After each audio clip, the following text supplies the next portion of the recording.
Let me paint a familiar picture. Your team's showing up, deadlines are being met, no one's complaining, no obvious conflict. And yet, something feels off. Energy's flat. Initiative is low. Innovation has slowed down. Nothing's really wrong, but something's not working. These are what I call silent disruptors, the unseen barriers that are eroding engagement from the inside. My name is Diondra Filicetti, and I'm the author of the book Engagement Economics, and I'm a professional in team engagement and communication. Here's the problem. Leaders are trained to look for loud issues, conflict, performance problems, turnover, hard metrics. But the most damaging barriers to engagement are often invisible at first. Gallup's global research consistently shows that only about 1 in 4 employees are actively engaged at work. That means that the majority are either disengaged or simply doing what's required. Not because they don't care, but because something in the environment is blocking them. Silent disruptors don't announce themselves.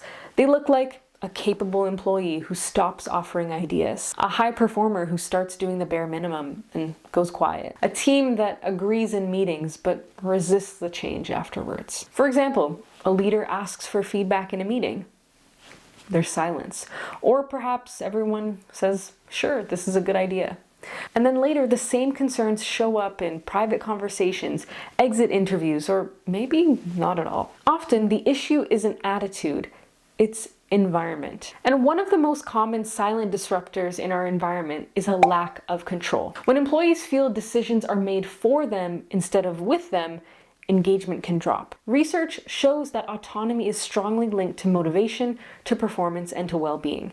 When people feel they have no control over how the work gets done, they stop taking ownership, even if they still care. So what does this look like in practice? Well, it could look like micromanagement disguised as support.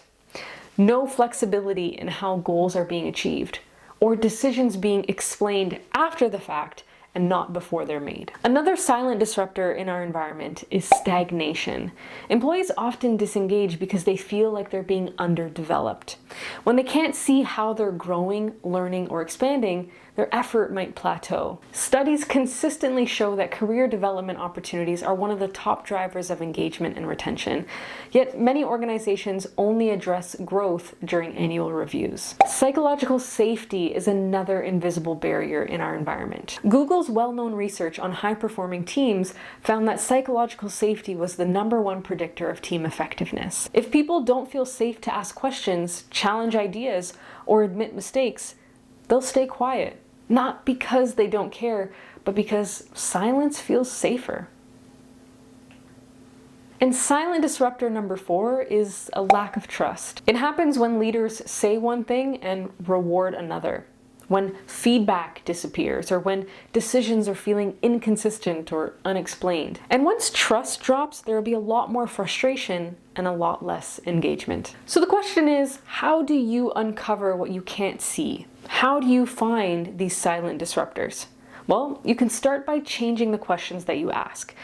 Instead of asking, how's everything going? Try something like, what's making your job harder than it needs to be? Where do you feel stuck or underutilized? What's one thing that you would change if you could? These questions invite targeted feedback and will help you identify hidden problems. So remember, when silent disruptors in our environment are left unchecked, it breeds disengagement, and that looks like quiet quitting. But when leaders address those silent disruptors, they don't just improve morale, they're unlocking energy, innovation, and trust that was already there, but it was just blocked. Because more often than not, increasing engagement begins with removing the barriers that make engagement difficult. And it's something that I talk about in my book, Engagement Economics, increasing performance and profitability by engaging your people. I'll leave the link in the comments. Follow for more engagement strategies.